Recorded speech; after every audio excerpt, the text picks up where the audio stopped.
I was approached by Ellen Sprague, this Fortune Small Business writer, who was doing a book called What I Know Now, Letters to My Younger Self. And it was really interesting because her question of everybody was this: if you could speak to your 30-year-old self with the knowledge that you have today, what would you say? Blew me away.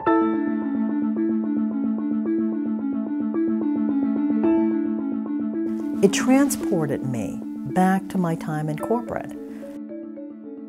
And I could feel viscerally how uncomfortable I was.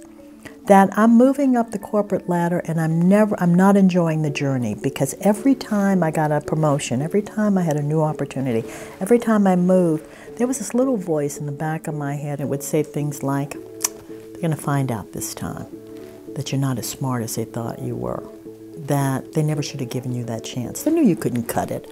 I learned how to quiet that voice, how to turn it off so that it didn't control me the way it did early in my career.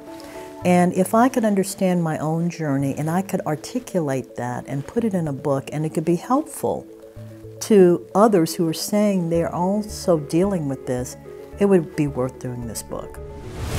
So let's talk about your book, The Empress Has No Clothes, Conquering Self-Doubt to Embrace Success. Well, the book is actually about the imposter syndrome that I talk about through my story, but I also have interviewed people who folks would recognize as successful, like Ed Whitaker, who was the former CEO of AT&T, or Eileen Fisher, the designer, or Debbie Lee, the CEO of BET, who also had these feelings of self-doubt. What I learned is that there are triggers to this thing.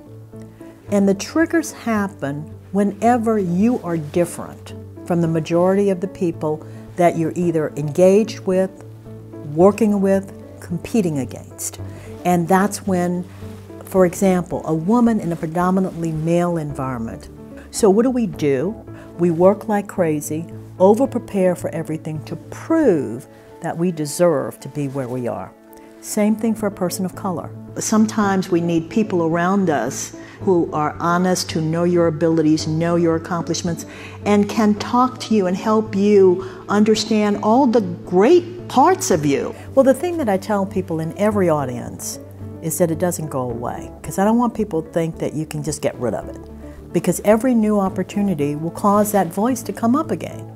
You know, I thought I was golden. I thought there's no way. You know, I got on my first corporate board, zing, it was right there again. And so I say to people, when you're getting a new opportunity, ask this question.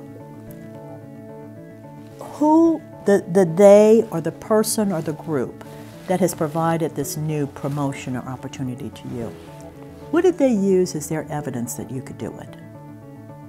And when you ask yourself that question, you start to articulate your own accomplishments, your own achievements. Because they didn't do it out of the goodness of their heart. They did it because they think you can do it.